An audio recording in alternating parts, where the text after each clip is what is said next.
नसरीन ਉਹ ਖਤ ਆਇਆ ਹੀ ਕਿਸੇ ਦਾ ਬਿਜਲੀ ਦਾ ਬਿੱਲ ਹੋਣਾ ਹੋਰ ਮੇਰੀ ਕਿਸਮਤ 'ਚ ਕੀ ਆ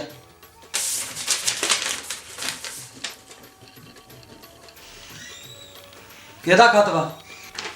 पता नहीं इंग्लिश दे विच लिखिया कुछ ਇੱਥੇ ਫੜਾ ਜੇ ਮੈਟ੍ਰਿਕ ਪਾਸ ਕਰ ਲੈਂਦੀ ਅੱਜ ਇਹ ਹਾਲ ਨਾ ਹੁੰਦਾ dear Pardesi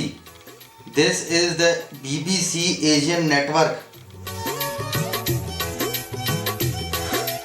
We will like to call you for interview on 28 February with Saima Ajram.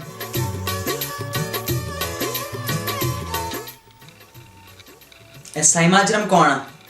मेरी फुफी दी धी है ਉਹ ਮੈਨੂੰ ਕੀ ਪਤਾ ਕੌਣ ਆ ਜਿਹਨੇ ਇੰਟਰਵਿਊ ਲੈਣਾ ਉਹੀ ਹੋਣੀ ਆ ਜਾ ਕੇ ਸਮਾਨ ਪੈਕ ਕਰ